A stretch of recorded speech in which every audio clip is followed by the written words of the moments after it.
আল্লাহ ক্ষমা করেন। আবার অনেকে দেখছি ওই পশুর গলাতে সুন্দর করে মালাও পরিয়েছে গো। হ্যাঁ, মালা পরায় না জঙ্গিপুরে মানুষ? পরাই না, আলহামদুলিল্লাহ।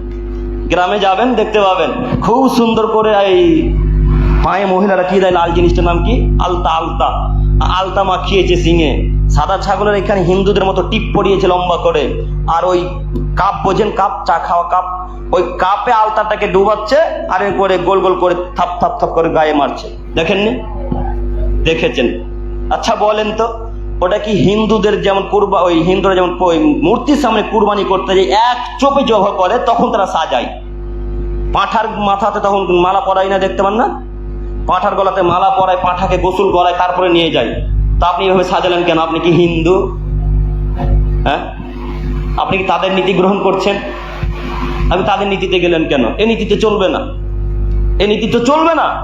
কোরবানির পশুর গলাতে সুন্দর করে মালা পরালেন কেন?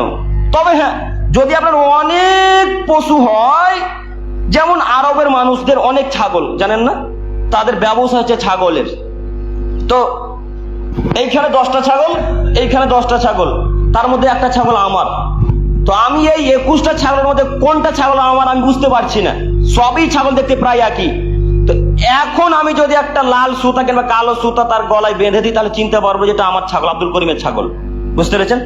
এই উদ্দেশ্যে আপনি গরু ছাগলের গলায় দড়ি বাঁধতে পারেন, মালা পরাতে পারেন, কিন্তু আপনার উদ্দেশ্যেই তো খারাপ। আপনি ছাগলের গায়ে আলতা পরালেন কেন? কেন আলতা দিলেন? আর একটা কথা, যখন ছাগলের কথা আর বলে যাই, কুরবানির দিন পশুকে কতজন গোসল করেন? হাত তোলেন তো দেখি। কুরবানির পশুকে গোসল করান না আপনারা? করান। আজকে থেকে আর করাবেন না, ইনশাল্লাহ, মনে থাকবে? কুরবানির পশুকে গোসল করানো যাবে না। কেন গোসল করাবেন? ওই এমনিতেই পবিত্র, এমনিতেও পবিত্র, তাকে গোসল করানো যাবে না।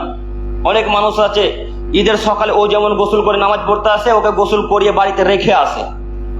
দেখেননি? আমরা দেখেছি ছোটতে, পুকুর, আমাদের দিকে অনেক পুকুর আছে, তো পুকুরে ছাগলকে গরুকে নামিয়ে কি হইচই গোসল করাতে, খুব খুশি। এইভাবে গোসল করা জায়েজ নয়, গোসল করাবেন না। যদি একান্তই দেখতে পাচ্ছেন যে ওই মানুষের নোংরা পায়খানা লেগে আছে গরুর গায়ে, তখন একটু হালকা পানি ছিটিয়ে দেন, সেটা জায়েজ।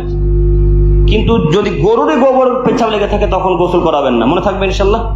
ইনশাল্লাহ। তাই আল্লাহ বলছেন যে কুরবানি দিয়ে জাহান্নাম কিনা যায়।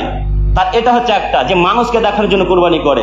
আল্লাহ, তোমার কাছে ভিক্ষা চাইছি, আমরা যেন তোমাকে উদ্দেশ্য করার জন্য কুরবানি দিতে পারি। সকলে বলে আমিন।